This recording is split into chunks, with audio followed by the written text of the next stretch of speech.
Aber dann würde ich auch sagen, starten wir einfach mal. Es ist 2 Minuten nach 2. Und damit nochmal herzlich willkommen zu unserem Leicht Online-Werkstattgespräch. Heute zum Thema Personas, digitales Nutzungsverhalten sichtbar machen. Wie immer werden wir so handhaben, dass ich erstmal eine kurze Projektvorstellung mache von unserem Projekt Leicht Online. Ich weiß, dass einige Personen dabei sind, die unser Projekt schon kennen und die vielleicht auch schon bei den Werkstattgesprächen heute dabei waren. Andere Personen kennen das Projekt nicht und ich glaube, das ist immer ein ganz wichtiger Input, damit man eben auch das Schwerpunktthema an sich verstehen kann. Genau, und damit starte ich auch in die Projektvorstellung. Wir haben das Projekt Leicht Online im Januar 2021 gestartet und haben natürlich auch schon so einige Monate und fast Jahre vorher über diese Projektidee nachgedacht. Und das war eine Ausgangssituation, die zwei verschiedene Seiten hatte. Also zum einen war die Digitalisierung natürlich längst in allen Lebensbereichen weit vorangeschritten.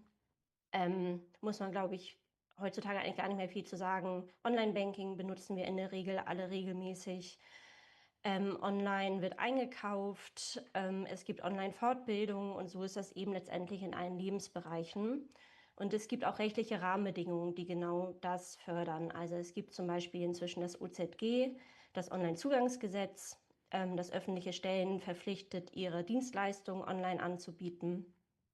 Und es gibt auch rechtliche Rahmenbedingungen, die die Bedarfe von Menschen mit Behinderung darin berücksichtigen. Also es gibt zum Beispiel die BETV, ähm, die ja oder in der Vorgaben zu finden sind, wie digitale Angebote barrierefrei dargestellt werden können. Das sind aber vor allen Dingen dann Vorgaben für Menschen mit Sinnesbeeinträchtigung oder körperlichen Beeinträchtigungen. Wir als Lebenshilfe haben natürlich immer viel mehr den Blick oder den Fokus auf Menschen mit geistiger Behinderung bzw. Lernbehinderung und nehmen da wahr, dass die Internetseiten und Apps häufig eher schlecht bedienen können, weil die einfach viel zu komplex und viel zu schwierig sind. Und genau diese Zielgruppe wird in diesen gesetzlichen Rahmenbedingungen, die ich benannt habe, eben auch nicht zu finden. Und das hat den Hintergrund, dass es eigentlich auch gar nicht so richtig Erkenntnisse darüber gibt, wie Internetseiten und Apps überhaupt aussehen müssen, damit sie von dieser Zielgruppe bedient werden können. Wir haben uns da auf den Weg begeben und haben gesagt, das müssen wir ändern, und haben die Projektidee Leicht Online geboren, weil wir auch ganz viele Vorteile barrierefreier digitaler Angebote sehen. Also wir haben hier mal ein paar aufgelistet. Das ist der einfache Zugang zu Dienstleistungen. Auch hier können wir wieder an das OZG denken.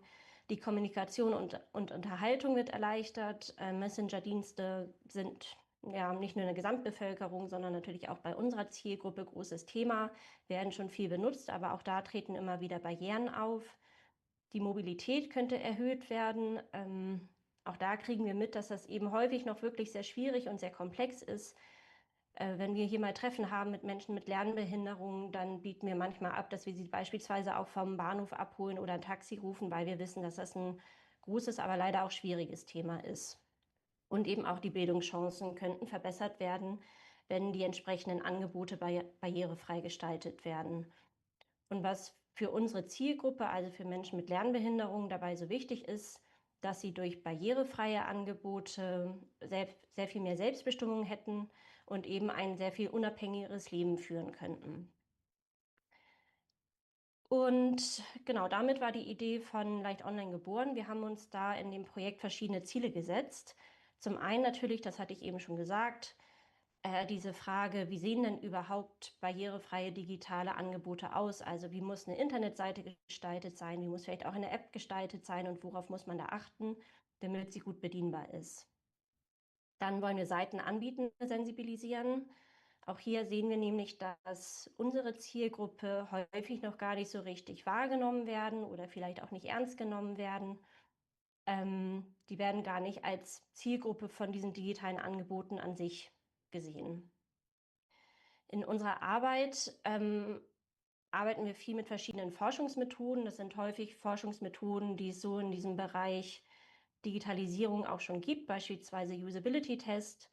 Die konnten wir aber nicht einfach so übernehmen für unsere Zielgruppe, sondern wir mussten die anpassen und teilweise eben auch neu entwickeln.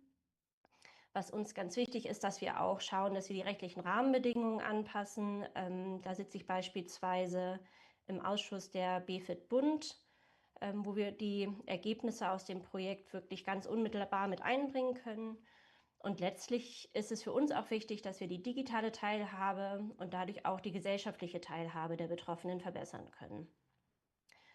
Zielgruppe sind vor allen Dingen erstmal Menschen mit geistiger Behinderung beziehungsweise mit einer Lernbehinderung.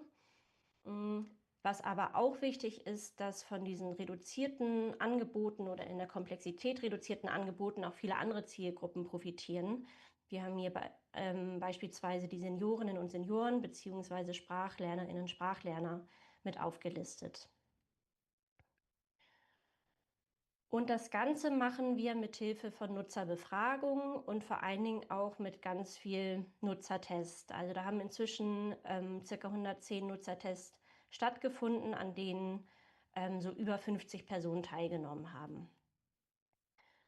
Und dieses ganze Projekt machen wir nicht allein. Also wir sind vor allen Dingen natürlich als gemeinnütziger Verein auch auf die Finanzierung angewiesen und freuen uns sehr, dass wir 3 Stiftungen gewonnen haben, die uns dabei unterstützen. Das ist allen voran die Aktion Mensch Stiftung und die Heinrich-Leschinski-Stiftung und die Reichsbund-Stiftung. Alle 3 haben unser Projekt über die reguläre Projektlaufzeit finanziert. Das war bis Juni diesen Jahres.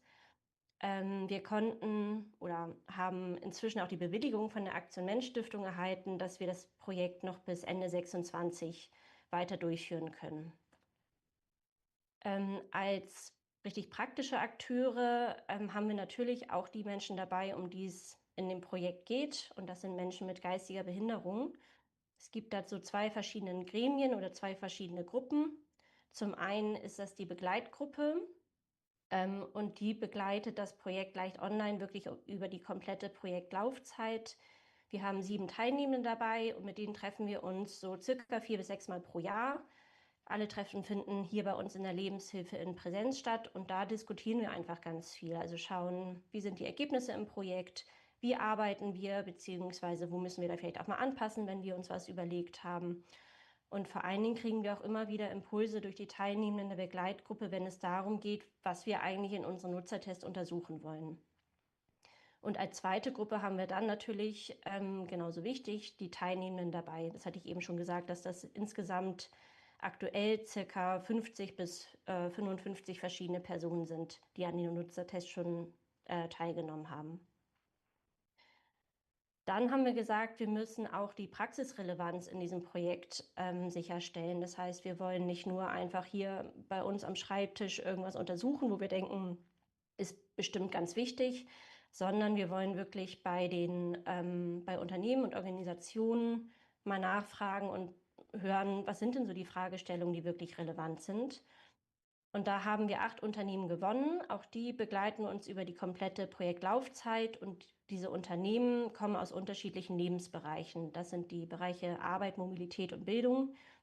Die haben wir deshalb rausgesucht, weil wir gesagt haben, die ist für die Lebenswelt der Zielgruppe besonders wichtig.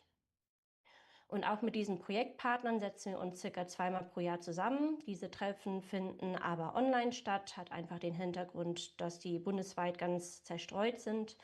Und auch da stellen wir unsere Arbeit vor, stellen unsere Ergebnisse vor und holen, wie gesagt, diese Fragestellung ein, die es auf Seiten der Seitenanbietenden gibt, um die dann auch mit aufnehmen zu können in die Usability-Tests bzw. die Nutzertests. Und dann haben wir als dritten Akteur hier noch die rechtlichen Rahmenbedingungen. Das hatte ich ja auch anfangs schon gesagt, dass die einfach ganz wichtig sind in diesem Bereich. Da arbeiten wir eng mit der Überwachungsstelle des Bundes für Barrierefreiheit von Informationstechnik, kurz BFIT Bund, zusammen. Die BFIT Bund ist auch bei uns Projektpartner und auch das hatte ich gerade schon kurz erwähnt zumindest. Ich selbst sitze im Ausschuss der BFIT Bund und gemeinsam mit meiner Kollegin Frau Zorno, die hier heute auch mit dabei ist, leiten wir die AG Menschen mit Lernbehinderung. Das als kurzen Überblick zum Projekt. Seit ich glaube, Juni 24 bieten wir inzwischen diese sogenannten Werkstattgespräche an. Das sind Online-Info-Veranstaltungen. Da picken wir uns eben immer so ein Spezialthema aus dem Projekt heraus, wo wir uns dann wirklich Zeit nehmen können, um das vorzustellen, was wir herausgefunden haben. Was uns aber auch wichtig ist, dass Sie genauso da Zeit und Platz erhalten sollen, um vielleicht auch mal Ihre Erfahrungen oder von Ihren Erfahrungen erzählen zu können. Also dass hier auch einfach ein Austausch stattfinden kann, weil wir ja nicht die einzigen Leute sind oder das einzige Projekt sind, die auf dem Feld unterwegs sind, sondern dass es auch viele andere Organisationen und Unternehmen gibt, die da sicherlich schon Erfahrungen gesammelt haben. Und dem wollen wir auch den Platz geben, dass es da diesen Austausch gibt und man voneinander lernen kann und vielleicht auch ins Gespräch kommen kann. Für die Werkstattgespräche haben wir ein Padlet aufgelegt. Sie sehen auf der Folie einen Link und einen QR-Code. Darüber kommen Sie zu dem Padlet. Sie werden im Nachgang aber auch die Folien erhalten, sodass Sie über den Weg dann zu dem Padlet kommen kann. Sie finden darin alle Präsentationen der vergangenen Veranstaltungen und wenn Sie mögen, gibt es auch eine Spalte in dem Padlet, das heißt Wunschthemen. Das heißt, Sie können, wenn Sie eine Idee haben, da einfach Themen eintragen, die Sie interessieren und die übernehmen wir dann bei zukünftigen Veranstaltungen. Und damit kommen wir auch schon zu dem heutigen Thema der Personas. Zuerst einmal ist es die Frage, was sind denn überhaupt Personas? Und die werden eben schon relativ lange im Bereich der Produktentwicklung und im Marketing genutzt, und zwar dafür, Zielgruppen zu analysieren. Personas sind beispielhaft und erfundene Nutzerprofile, die so typische Merkmale einer Nutzergruppe darstellen, sind also keine echten Menschen. Und sie basieren auf echten Daten und Beobachtungen und helfen dabei, Bedarfe, Fähigkeiten und Probleme von bestimmten Nutzergruppen ja, besser zu verstehen. Und dadurch kann man eben auch Produkte und Angebote gezielter für diese Person entwickeln. Wir haben unsere Personas aus verschiedenen Gründen entwickelt. Also zum einen handelt es sich bei unserer Zielgruppe um eine wirklich sehr heterogene Zielgruppe beziehungsweise einen sehr heterogenen Personenkreis. Es gibt also zum Beispiel Menschen, die können sehr gut lesen und schreiben, die haben aber vielleicht Probleme mit dem Leseverständnis. Genauso gibt es aber auch Menschen, die gar nicht lesen können oder zumindest sehr große Schwierigkeiten damit haben.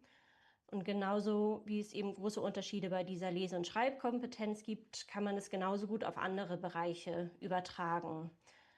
Genau. Und dadurch entsteht eben so eine sehr große Heterogenität, die man gar nicht einmal ganz klar abbilden kann und gar nicht ganz klar beschreiben kann. Das war so der eine Grund, dass wir gesagt haben, okay, wir wollen die erstmal irgendwie greifbar machen. Wir wollen vor allen Dingen auch diese digitale Vielfalt sichtbar machen, also welche Probleme auftreten, aber auch, wie sich diese Menschen im Internet bewegen. Und der zweite Grund für die Personas war, und das ist mir fast erst deutlich geworden, als ich die Präsentation erstellt habe, dass wir irgendwann gemerkt haben, wir denken sowieso ganz viel im Projekt schon in diesen Personas. Also wir machen eben sehr viele Nutzertests, wir lernen sehr viele Menschen kennen und lernen auch kennen, wie sie das Internet benutzen. Und für unsere Usability-Tests haben wir immer Prototypen erstellt. Das heißt, das sind so extra Testseiten, die Grundlage waren für die Nutzertests. Die Personen, die wir eingeladen haben, haben sich diese Seiten angeschaut, sind darüber gegangen und haben sie geprüft, haben eben zum einen erzählt, wo die Barrieren liegen aus ihrer Sicht, zum anderen konnten wir ganz viel über Beobachtungen herausfinden. Und diese ganzen Menschen haben wir ganz viel im Hinterkopf, wenn wir unseren Prototypen erstellt haben. Und wenn wir dann mal wieder über eine neue Lösungsmöglichkeit nachgedacht haben und wollten eine Barriere auflösen, dann kamen ganz häufig so Gespräche zustande wie, für Max wird das aber nicht funktionieren oder Amara wird auf jeden Fall Probleme damit haben. Nur dass diese Personen eben nicht Max und Amara hießen, die aber gezeigt haben, wenn uns es schon hilft, diese Personen und ihr Nutzerverhalten im Hinterkopf zu haben, warum machen wir das nicht für alle zugänglich und können über den Weg auch nochmal beschreiben, wer unsere Zielgruppe überhaupt ist und wie die so aussieht und wie sie sich im Internet bewegt. Um die Personas zu erstellen, haben wir so zwei Schritte gemacht. Wir haben zum einen natürlich Daten gesammelt. Das waren die Interviews mit Menschen mit Lernbehinderung, die wir geführt haben. Das waren die Usability-Tests. Und auch mit unserer Begleitgruppe sprechen und diskutieren wir natürlich viel. Und in diesen ganzen Gesprächen und Tests kommt natürlich eine ganze Menge an Daten zusammen. Als zweiten Schritt haben wir dann die Ergebnisse zusammengefasst. Wir haben also geguckt, wie ist dieses Nutzerverhalten und wo unterscheidet es sich. Wir haben geschaut, welche Faktoren die Nutzung fördern bzw. vielleicht auch erschweren. Wir haben festgehalten, welche typischen Barrieren es gibt und wie man diese auflösen kann. Und haben geguckt, wofür werden denn überhaupt digitale Angebote genutzt, haben also die Nutzungsschwerpunkte festgehalten. Was wir dann gemacht haben, war ein Versuch, so eine Art Unterkategorien zu bilden. Das heißt, wir haben die Menschen, die als Prüfer an unseren Usability-Tests teilgenommen haben, beziehungsweise vielmehr ihr Nutzungsverhalten, in 3 Kategorien eingeordnet. Das haben wir vor allen Dingen an Tätigkeiten festgemacht, die die Personen online vornehmen. Wir sehen hier auf der Folie eine Tabelle mit 3 Spalten. Die Spalten sind beschriftet mit Gruppe A, Gruppe B, Gruppe C. Das sollte eigentlich immer nur die anfängliche Benennung sein dieser Gruppen, aber irgendwie haben wir es nie darüber hinaus geschafft. Gruppe A nutzt digitale Angebote vor allen Dingen zu Entertainment-Zwecken, also zum Beispiel Online-Spiele, Apps werden hier vor allen Dingen häufig genutzt. Personen aus Gruppe A kommunizieren viel über Messenger-Dienste und hier vor allen Dingen auch über Sprachassistenten, genauso wie sie das vielleicht auch in anderen Anwendungsbereichen nutzen, wo man Sprachassistenten nutzen kann. Gruppe B hat schon ein erweitertes Feld an Tätigkeiten. Sie macht eigentlich alles, was auch Gruppe A macht. Darüber hinaus nutzen sie aber auch Social-Media-Apps. Die schauen sich hier eher die Beiträge von anderen Personen an, also nutzen diese Apps passiv und erstellen keinen eigenen Content. Sie informieren sich vielleicht auch schon über einfache Interessensgebiete, also sowas wie Sport, Filme, Musik. Und sie nutzen auch Apps vom ÖPNV, um sich zum Beispiel eine Route rauszusuchen. Gruppe C sind Personen mit einem sehr breit gefächerten Nutzungsgebiet. Sie erstellen schon selbst eigene Beiträge in Social-Media-Apps. Sie informieren sich auch über komplexere Themen und kaufen vielleicht sogar auch schon online ein oder nutzen Online-Banking. Und der Hintergrund für diese 3 Gruppen war, dass es so unser Versuch war, diese Heterogenität, die sehr schnell klar war, aufzubrechen und eben doch Gruppen zu bilden, die untereinander wiederum homogen sind. Vor allen Dingen war es dann aber auch die Idee, in einem zweiten Schritt jeweils für diese Gruppen Empfehlungen zur digitalen Barrierefreiheit ausarbeiten zu können. Dass man also sagen kann, für Gruppe A funktioniert das gut, Gruppe B wiederum was anderes. Wir wollten aber diese Kategorisierung erstmal gar nicht nur so stehen lassen, sondern wir haben auch gesagt, wir haben das jetzt erstmal so aufgestellt, wir wollen das aber natürlich auch validieren. Das heißt, wir haben weitere Usability-Tests gemacht und da haben wir Personen eingeladen, haben auch so ein kleines Vorgespräch geführt dazu, wozu die Personen das Internet oder digitale Angebote nutzen und haben sie dann entsprechend ihres Nutzungsverhalten, von dem, was sie auch so erzählt haben, in eine dieser 3 Gruppen eingeordnet. In den Tests, die wir dann geführt haben, wurde aber ganz schnell klar, dass das eigentlich in der Regel nie funktioniert. Also wir hatten häufig Leute da, wo wir gesagt haben, entsprechend der Fähigkeit und Kenntnisse, die sie mitbringen, müsste es eigentlich Gruppe B sein.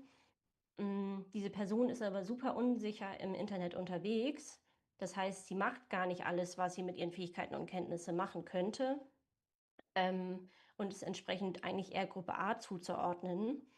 Und andersherum war es eben auch so, dass Leute ja gar nicht gut lesen und schreiben konnten und wir deshalb gesagt haben, die Person müsste vielleicht eher Gruppe A zugeordnet werden. Und im Test haben wir gesehen, super selbstsicher unterwegs, klickt sich da durch, hat einfach keine Sorgen, einen Fehler zu machen und war deswegen Gruppe B oder sogar Gruppe C. Dieser Versuch ist also gescheitert und haben gesagt, so das funktioniert einfach nicht und man kann so eine Eingruppierung nicht vornehmen. Was wir dann stattdessen gemacht haben, war, dass wir sogenannte Spiderweb-Diagramme benutzt haben. Das ist so eine grafische Darstellung, in der verschiedene Fähigkeiten oder Eigenschaften wie so Speichen von einem Spinnennetz angeordnet werden. Und dadurch ist es dann viel einfacher möglich, sehr komplexe Informationen über eine Person dann doch relativ verständlich und gut vergleichbar darzustellen. Ich habe hier auf der Folie einmal ein Beispiel mitgebracht. Genau, es ist ein Spiderweb-Diagramm mit 7 Bereichen, die beim Nutzungsverhalten aus unserer Sicht oder was sich so in unseren Tests ergeben hat, sehr wichtig sind. Und diese Bereiche sind die Lese- und Schreibkompetenz, die Gedächtnis- bzw. Erinnerungsleistung, die Konzentration, die Abstraktion bzw. Differenzierungsfähigkeit, die motorische Steuerung, die visuelle Wahrnehmung und das digitale Selbstbewusstsein. Der letzte Punkt, also das digitale Selbstbewusstsein, ist dabei ein spezieller Faktor, weil er für uns so eine Bündelung von verschiedenen Faktoren ist. Zum Beispiel, inwiefern eine Person durch sein Umfeld in der Nutzung digitaler Geräte unterstützt wird oder welche technischen Endgeräte die Person überhaupt hat. Ich glaube, an der Stelle könnte man noch relativ viel zu dem Punkt erzählen. Dafür haben wir heute wahrscheinlich leider nicht die Zeit.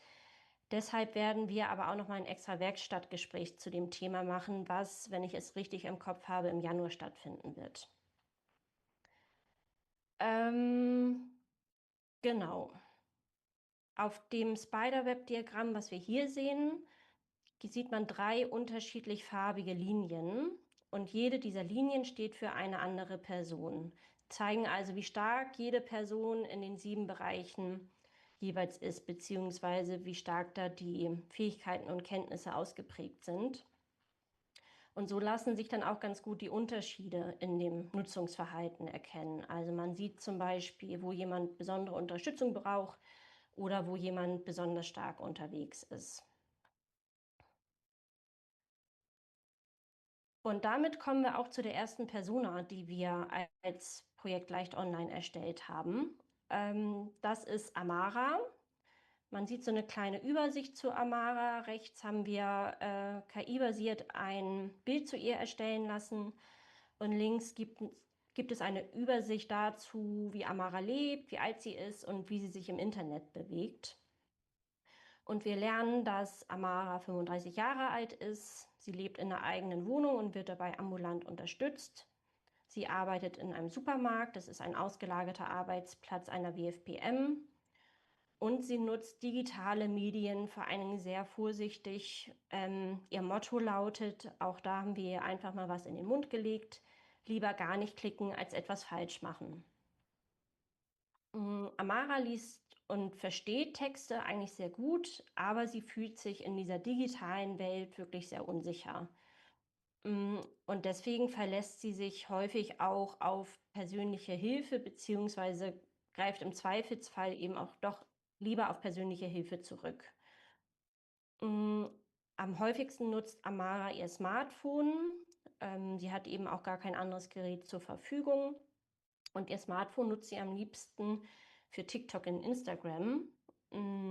Da schaut sie sich zum Beispiel gerne Mode- und Make-up-Videos an. Instagram nutzt sie zwar schon, ist aber auch ein bisschen schwierig für sie. Also ist schon mal passiert, dass sie sich einen Account angelegt hat. Dann hatte sie aber ihr Passwort vergessen und konnte dieses Passwort auch nicht wiederherstellen. Sie hat sich dann einfach einen neuen Account oder neues Konto eingerichtet. Ganz unsicher ist sie auch beim Thema mobile Daten. Sie weiß also gar nicht so genau, wie viel verbraucht sie, wie viel hat sie zur Verfügung und was passiert, wenn es aufgebraucht ist. Wird das teuer? Wie viel Kosten entstehen da? Und deshalb nutzt sie ihr Handy fast nur im WLAN und speichert dann einfach wichtige Infos per Screenshot ab. Also sie sucht sich zum Beispiel zu Hause eine Route raus über die App vom ÖPNV, macht sich einen Screenshot und wenn sie unterwegs ist, kann sie da immer noch mal raufschauen. So die größte Barriere, die sie auch hat, zeigt sich beim Online-Shopping. Das findet sie eigentlich ganz spannend und würde gerne mal für sich und für ihre Wohnung Dinge im Internet bestellen.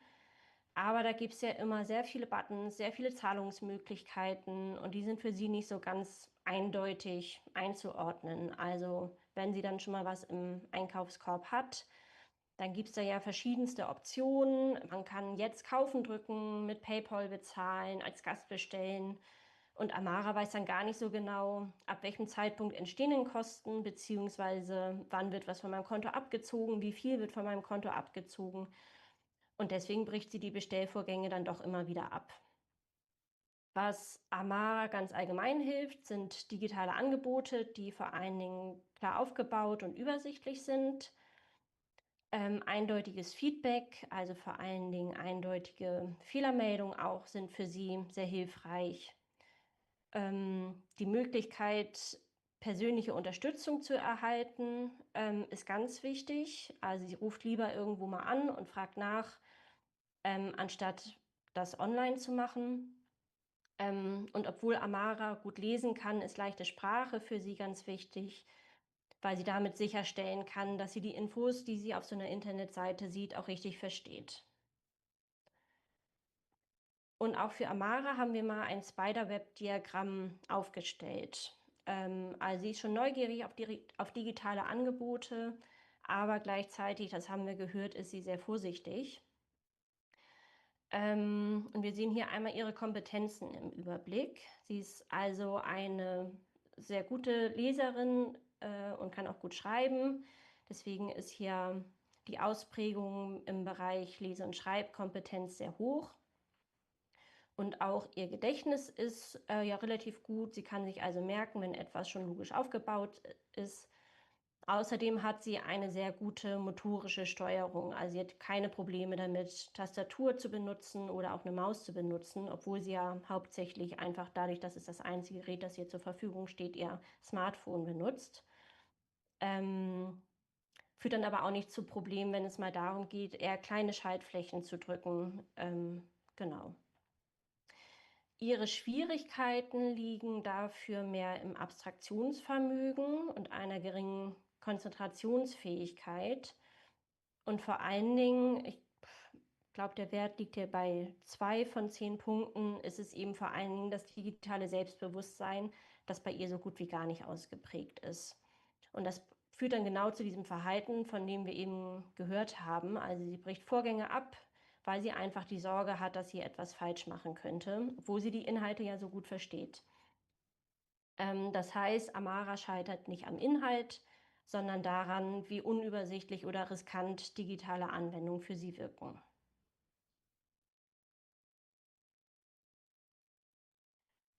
Die nächste Persona ist Max. Auch hier haben wir erstmal die Übersicht und ein KI-generiertes Bild von Max. Max ist so ziemlich das Gegenteil von Amara in seinem digitalen Nutzungsverhalten. Max ist 19 Jahre alt, er lebt bei seinen Eltern, will gerne bald ausziehen und er arbeitet in einer Gärtnerei. Wie bei Amara auch ist es ein ausgelagerter Arbeitsplatz einer Werkstatt für behinderte Menschen. Aber vor allen Dingen in diesen Dingen Selbstbewusstsein unterscheiden sich Amara und er sich ganz deutlich. Das Motto von Max im Internet ist nämlich: Natürlich kann ich das alleine. Max hat also vor allen Dingen ganz viel Spaß daran, Neues auszuprobieren, und er hat auch keine Sorge, irgendwas falsch zu machen, weil er von zu Hause aus gelernt hat, das kriegt man schon irgendwie hin, probier dich erstmal aus. Max hat auch so ziemlich alles an Geräten, was es so gibt. Also der hat ein Smartphone, der hat ein Tablet und der hat auch noch einen Laptop. Ich würde einfach auch mal behaupten, Max hat dazu auch noch eine Smartwatch. Und er nutzt diese Geräte für ja, unterschiedliche Dinge. Nutzt zum Beispiel viel WhatsApp, um mit seiner Familie und seinen Freunden in Kontakt zu sein. Er nutzt Fußball-Apps und er nutzt auch gerne YouTube, um sich Filme anzuschauen. Was Max im Gegenteil zu Amara auch tut, ist, dass er online einkauft. Da gab es schon mal Probleme, genau mit der Zahlung. Da waren einfach Kontodaten hinterlegt. Das hat zu Problemen geführt. Deswegen hat die Familie inzwischen eingeführt, dass Max so Prepaid-Guthaben nutzt. Das heißt, er bezahlt einmal vorab für diese Karte und kann dann online einkaufen und das funktioniert für alle sehr gut. Max hat aber Schwierigkeiten beim Lesen und Schreiben. Das hält ihn aber in der Regel erstmal gar nicht auf. Und wenn er mal doch was schreiben muss, dann helfen ihm Autovervollständigung und Spracheingabe. Und dadurch, dass er eben viel unterwegs ist, hat er auch schon generell viel Erfahrung gesammelt. Er erkennt schnell typische Symbole und Icons, die ihm dann auch weiterhelfen. Aber auch Max stößt auf Hindernisse. Er möchte nämlich gern selbstständig unterwegs sein. Er fährt gern mit der Bahn zur Arbeit, zu Freunden oder wird auch ganz gerne mal ins Stadion fahren. Dafür verwendet er diese typischen Navigations-Apps wie Google Maps oder auch Apps vom ÖPNV. Aber genau dabei entstehen dann für ihn wirklich große Probleme. Gerade so diese abstrakten Karten mit Vogelperspektive sind für ihn ganz schwierig. Ihm werden verschiedene Routenoptionen angezeigt, auch die kann er schlecht einordnen. Und für ihn wären dann eigentlich klare und ganz verständliche Anleitungen hilfreich, am besten in so einem Schritt-für-Schritt-Verfahren, dass er wirklich sagt, hier geht's lang, da geht's lang und alles hintereinander und nicht alle Infos auf einmal dargestellt. Ganz allgemein ist das was Max gut helfen würde oder ihm gut hilft. Also klare und bekannte Layouts. Er mag gern visuelle Inhalte. Wie gesagt, hat er eher Schwierigkeiten mit dem Lesen und Schreiben. Deswegen findet er Videos, Bilder und Icons gut. Und auch Spracheingabe und Sprachausgabe helfen ihm, genauso wie leichte Sprache. Wir haben schon gehört, Max ist Fußballfan, deswegen ist seine Lieblings-App die vom Kicker, um dort Fußballergebnisse nachschauen zu können. Auch hier haben wir nochmal die Spiderweb-Übersicht und da kann man das, was wir eben über Max gelernt haben, nochmal ganz gut auf einen Blick erkennen. Also wir sehen hier, dass die Lese- und Schreibkompetenz sehr gering ausfällt. Auch mit der Gedächtnis- und Erinnerungsleistung hat Max eher Probleme. Dafür hat er ein ganz stark ausgeprägtes digitales Selbstbewusstsein. Hier ist eine große Spitze zu erkennen an dem Punkt. Mit der motorischen Steuerung kommt er in der Regel auch gut zurecht. Also er nutzt ja auch Laptops, das heißt Maus, Tastatur, Schaltflächen, sind für Max alles gar keine Probleme. Visuelle Wahrnehmung ist so im mittleren Bereich, aber auch da klappt es eigentlich ganz gut, dass er Bilder und Icons gut erkennt und auch wiedererkennt. Genau, insgesamt hat Max einige Schwierigkeiten, aber durch dieses ausgeprägte digitale Selbstbewusstsein kann er eben sehr viel alleine, vor allen Dingen dann, wenn die Informationen eindeutig und gut verständlich visualisiert sind.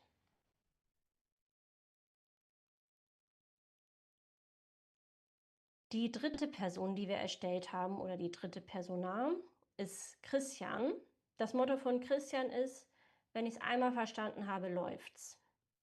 Christian ist 45 Jahre alt, er lebt in einem Wohnheim und arbeitet in der Verpackungsabteilung einer Werkstatt. Auch Christian ist großer Fußballfan, da hat er was mit Max gemeinsam und er liebt Musik. Vor allen Dingen hört er die über Spotify und YouTube. Genau, er nutzt also schon digitale Medien. Ähnlich wie Max hat er aber sehr große Schwierigkeiten beim Lesen und Schreiben. Ist aber eben trotzdem interessiert an Technik, ist neugierig. Und wenn man ihn an etwas heranführt, an ein bestimmtes digitales Angebot oder an eine App, dann ist er da auch offen und probiert es aus. Dazu braucht es dann aber vor allen Dingen Unterstützung durch das Umfeld, die einem die Apps erklären, immer wieder zeigen, eben am besten auch nicht nur einmal, sondern am besten mehrfach. Und die dann einfach an der Stelle viel Geduld mitbringen. Genau. In der Regel läuft es dann so, dass seine Familie oder auch sein Betreuer die Apps für ihn einrichten. Also das mit dem Installieren ist für Christian eher schwierig und ihm dann die wichtigsten Funktionen erklären. Und wenn Christian sie dann verstanden hat, nutzt er sie aber auch selbstständig. Christian nutzt vor allen Dingen ein Smartphone, vor allen Dingen für Anrufe, Fotos und seinen Wecker. Und in Apps orientiert er sich über bekannte Symbole. Also auch da haben wir gehört, Lesen und Schreiben fällt schwieriger. Deswegen konzentriert er sich eben auf eher so visuelle Dinge. Er kann Symbole wiedererkennen, feste Startflächen sind gut und Touchsteuerung. Genau, und um vielleicht auch nochmal ein Beispiel zu nennen, ist so ein typisches Beispiel dafür, wie Christian Apps benutzt. Videoanrufe über Signal, also über diesen Messenger-Dienst. Das hat ihm eine Betreuerin erklärt, gezeigt und vor allen Dingen auch erklärt, wozu das gut ist.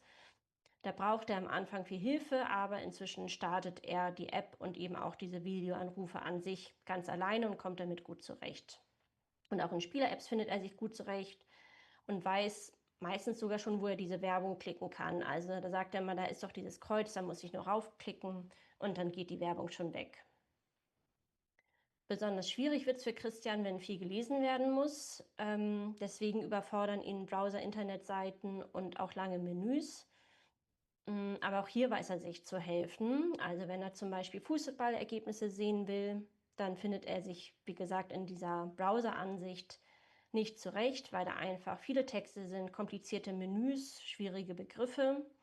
Und deshalb öffnet er dann einfach eine Fußball-App, weil er hier die Vereinslogos sehen kann, die erkennt er wieder. Da gibt es feste Startflächen und klare Symbole. Und so kann er dann auch ohne Hilfe zu den Ergebnissen kommen. Genau, deswegen sind Apps ganz allgemein viel einfacher zu bedienen als Internetseiten. Und was ihm sonst hilft, sind eben bekannte Apps mit klaren Symbolen, festen Funktionen, Bilder und Videos sind gut für ihn. Und auch hier ist die Vorlesefunktion bzw. die Sprachausgabe ein wichtiges Hilfsmittel. Auch bei Christian werfen wir nochmal einen Blick auf das Spiderweb-Diagramm. Hier sieht man schon mal auf den ersten Blick, dass die Werte insgesamt deutlich geringer ausfallen als zum Beispiel bei Max oder Amara. Vor allem ist Christians Lese- und Schreibkompetenz sehr niedrig. Die müsste hier bei dem Wert 1 von insgesamt 10 liegen. Deshalb sind eben Webseiten mit viel Text, wie wir gerade gehört haben, für ihn nicht benutzbar. Fast genauso gering sind seine Werte bei der Abstraktionsfähigkeit und Konzentration. Das heißt, er kann Inhalte nicht gut erschließen, wenn es zu viele Informationen gibt und wenn viele Schritte im Kopf so auf einmal zusammengesetzt werden müssen. Besonders wichtig ist bei Christian der Bereich der visuellen Wahrnehmung. Da hat er eben oder es ist der Bereich, der am weitesten ausgeprägt ist. Ich glaube, das sind hier 6 von 10 Punkten. Genau, deswegen fällt es ihm auch einfacher, sich über Symbole, Logos und feste Startflächen zu orientieren. Und auch deswegen funktionieren eben Apps besser für ihn als Webseiten. Und der zweite Punkt, der eben so ein bisschen weiter ausgebildet ist, ist der des digitalen Selbstbewusstseins. Auch da haben wir gehört, wenn Christian erstmal so eine Routine hat bei bestimmten digitalen Angeboten, dann nutzt er sie auch gerne und nutzt sie auch selbstständig, ohne da auf Hilfe angewiesen zu sein oder auch vielleicht auch mal überhaupt ohne nachfragen zu müssen. Dann haben wir Brigitte. Brigitte ist ein bisschen älter als die anderen Personas, die wir schon kennengelernt haben. Sie ist 57 Jahre alt. Sie lebt in einer eigenen Wohnung und sie arbeitet als Küchenhelferin in einer Kantine. Ihr Motto ist: Ich mache nur, was mir wirklich was bringt. Brigitte kann gut lesen, sie schreibt aber mit so kleinen Rechtschreibfehlern. Also da kommt es eben doch mal vor, dass sich ein Fehler einschleicht. Und sie kann digitale Medien an sich eigentlich sicher nutzen. Diese digitalen Angebote, die sie nutzt, sieht sie aber vor allen Dingen als praktisches Hilfsmittel im Alltag. Also sie informiert sich zum Beispiel über Facebook und über so eine News-App, die sie schon vorinstalliert war auf ihrem Smartphone, als sie das erhalten hat. Und sie nutzt Smartphone und Tablet, weil sie Touchscreens gut nutzen kann. Mit der Nutzung von Maus und Tastatur kennt sie sich hingegen nicht so gut aus. Deswegen nutzt sie auch kaum. Wenn Brigitte was recherchiert oder auch mal eine Route raussucht, meist greift sie meistens auf ihr Tablet zurück, also im Vergleich zum Smartphone, weil es ihr hier gut gefällt, dass sie diesen größeren Bildschirm hat und darüber die Infos besser sehen kann. Und sie fühlt sich vor allen Dingen dann sicher, wenn sie in vertrauten Apps bleibt. Wenn sie mal auf einer Internetseite unterwegs ist, dann scrollt sie sich meist durch. Also sie schaut sich jetzt gar nicht so das Menü an, sondern sie scrollt erstmal nach unten und verschafft sich so einen Überblick über die Seite. Und dann wird es eben schwierig für sie, wenn Strukturen unübersichtlich oder auch ungewohnt sind. Das haben wir dann auch ähnlich bei den Suchmaschinen. Das ist ein großes Problem für Brigitte. Brigitte sucht eigentlich ganz gerne mal ein Rezept im Internet. Und dann erscheinen eben, das kennen wir alle, sehr viele Ergebnisse. Das sind aber nicht nur Rezepte, sondern das sind dann auch Links zu Kochbüchern, Küchenartikel, Blogs oder Videos. Und da fällt es ihr sehr schwer, einzuordnen, welches Ergebnis jetzt für sie das Richtige ist und vor allen Dingen auch, welcher Quelle sie dort vertrauen kann. Manchmal verliert sie auch einfach den Überblick, hat zu viel und bricht die Suche dann ab, beziehungsweise fragt einfach ihre Kolleginnen um Hilfe.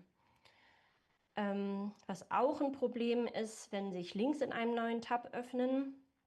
Das kann sie meistens nicht so ganz einordnen und findet auch nicht zurück zu der eigentlichen Seite, auf der sie sich gerade befunden hat. Was Brigitte hilft, sind auch hier klare Strukturen und erkennbare Navigationswege, wenig Ablenkung durch Werbung oder Pop-ups ist gut für sie und auch sie mag lieber Bilder und Videos statt langer Texte. Das Spiderweb-Diagramm von Brigitte ist relativ ausgewogen, also sie hat keine großen Spitzen nach oben, sie hat keine großen, ja, keine Bereiche, in denen die Werte sehr gering ausfallen. Wir haben eben auch gehört, sie hat ein ganz gutes Lese- und Schreibkompetenz. Sie kann also Inhalte gut verstehen und sich über Texte informieren. Auch ihr Gedächtnis und ihre Konzentration und die visuelle Wahrnehmung ist gut entwickelt.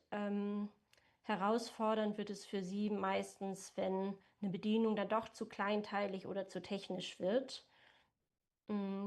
Motorische Steuerung, die ist am Smartphone und Tablet ganz gut, aber auch das haben wir schon gehört. Am Computer wird es dann für sie problematisch, weil die Maus und Tastatur für sie sehr überfordernd sind. Genau, und insgesamt zeigt die Grafik hier von Brigitte, dass ihre Fähigkeiten gut ausreichen, um sich online zu informieren und ihre Grenzen eben nicht durch das Verstehen, sondern eher durch unübersichtliche Strukturen und technische Hürden entstehen. Und dann kommen wir auch schon zu der letzten Persona. Die heißt Sven. Und Svens Motto ist: Einfache Wege führen nicht zum Ziel. Sven ist eine Person mit einem sehr hohen Unterstützungsbedarf. Er ist 32 Jahre alt und lebt in einer Einrichtung mit intensiver Betreuung.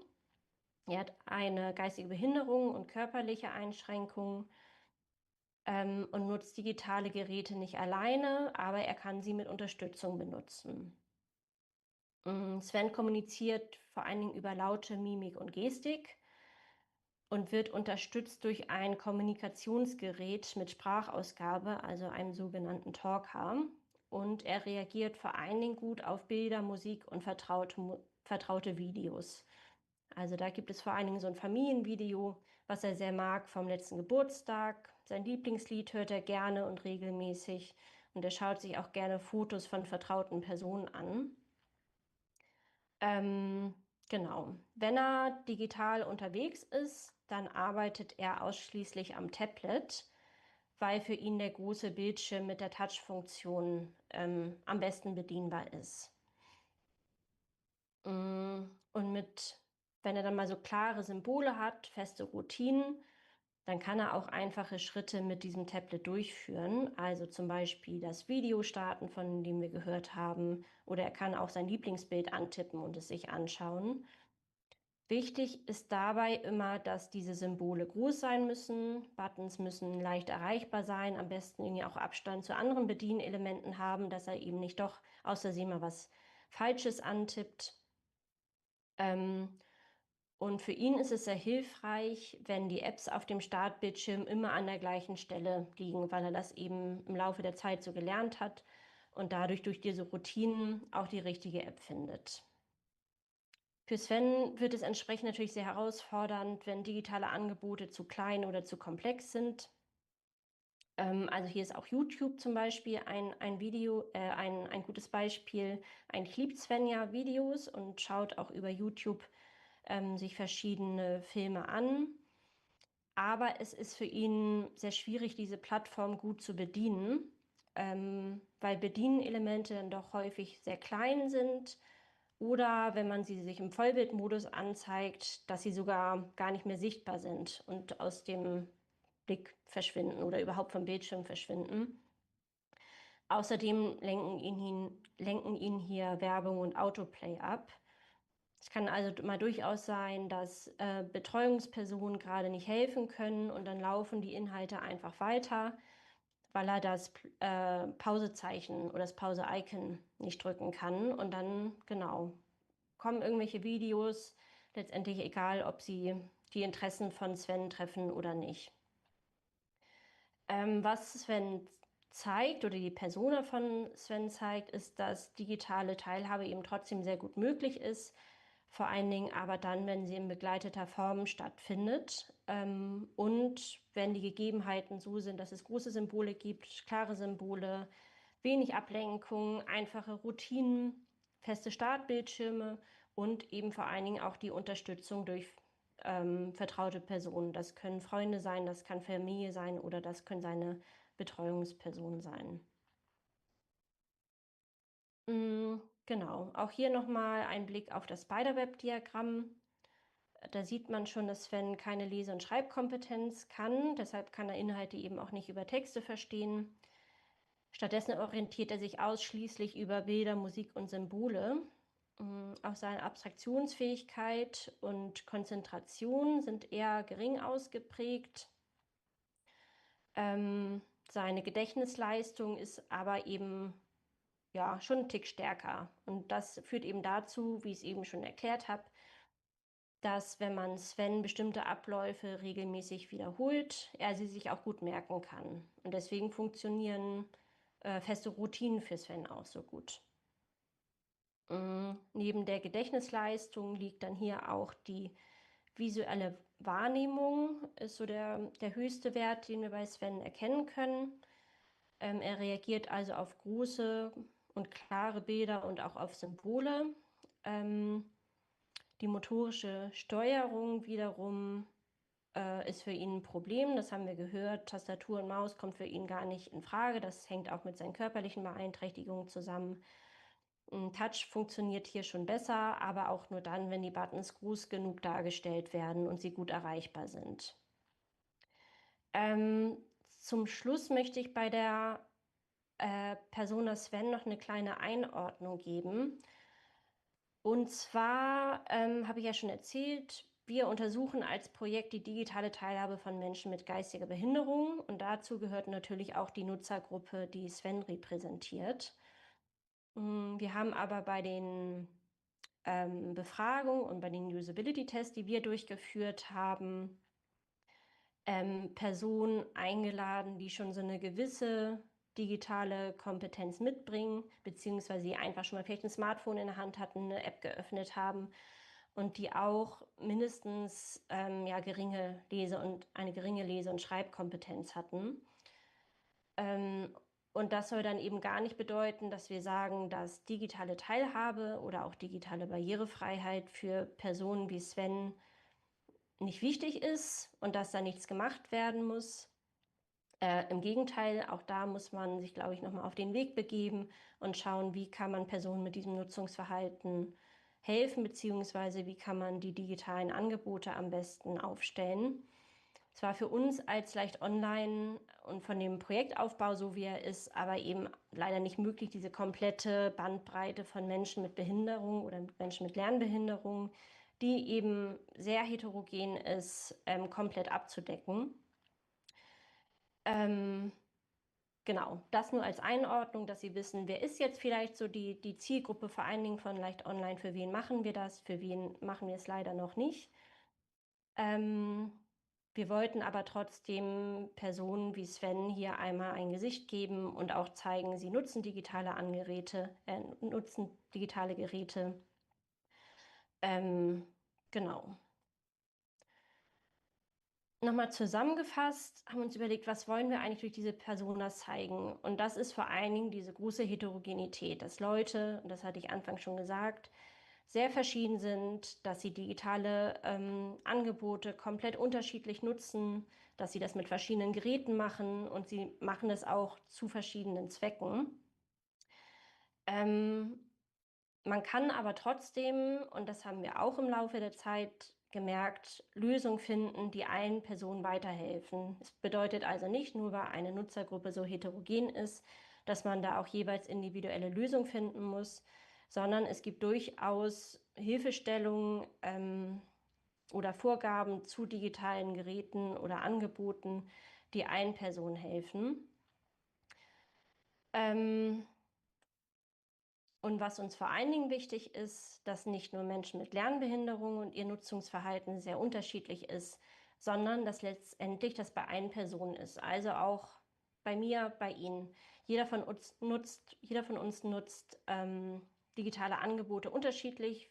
Wir benutzen das auf unterschiedliche Art und Weise und haben unterschiedliche Art, da irgendwie heranzugehen. Und deswegen ist es auch so wichtig, dass diese digitale Barrierefreiheit für Menschen mit Lernbehinderungen ernst genommen wird und umgesetzt wird, weil sie nicht nur für diesen Nutzerkreis wichtig ist, sondern weil sie letztendlich allen Menschen helfen. Ganz zum Schluss möchte ich noch einmal auf unseren Projektbericht hinweisen. Der hat den Titel Digital geht auch einfach. Und Sie finden diesen Projektbericht auf unserer Best Practice-Seite. Auch hier auf der Folie habe ich nochmal einen Link und einen QR-Code. Den schicke ich auch gerne, wenn ich sowieso die ganze Präsentation rumschicke, nochmal separat in der E-Mail mit. Da können Sie sich den Projektbericht herunterladen. Sie finden eben Informationen zu den Personas. Sie finden aber auch Informationen zu ganz vielen unterschiedlichen Themen, zu den Hintergründen von Leicht Online, wie wir gearbeitet haben und was dabei herausgekommen ist. Und ganz zum Schluss möchte ich nochmal auf unsere zukünftigen Leicht Online Werkstattgespräche hinweisen. Wir machen diese Werkstattgespräche so ungefähr einmal im Monat. Das ist in der Regel ein Mittwoch von 2 bis halb 4. Und wir haben jetzt schon mal Termine veröffentlicht von Januar bis April zu unterschiedlichen Themen. Der nächste Termin, der stattfinden wird, ist der Termin ist der 14. Januar 26 und da sprechen wir über das Thema digitales Selbstbewusstsein, wie Erfahrung das Nutzungsverhalten prägt. Im Februar, am 4.2. haben wir das Thema Navigation und Orientierung, Wege durch das Internet. Am 11.3. Sprechen wir über digitale Unterstützung beim Lesen, Vorlesefunktion im Alltagstest. Und im April haben wir das Thema leichte Sprache im Web, verständlich und auffindbar. Sie finden diese Termine und auch die Möglichkeit zur Anmeldung aber auch auf unserer Homepage. Auch hier gibt es wieder einen Link und auch den schicke ich gerne separat, weil ich weiß, dass es für einige Personen einfacher ist, nochmal in der E-Mail mit. Und damit bin ich am Ende und habe Ihnen die Personas, die wir entwickelt haben, vorgestellt. Mich würde interessieren, was Sie dazu denken, ob Sie das ganz anders sehen, ob Sie noch andere Nutzungsmuster und Nutzungsverhalten kennen oder ob Sie vielleicht ja auch noch Rückfragen haben.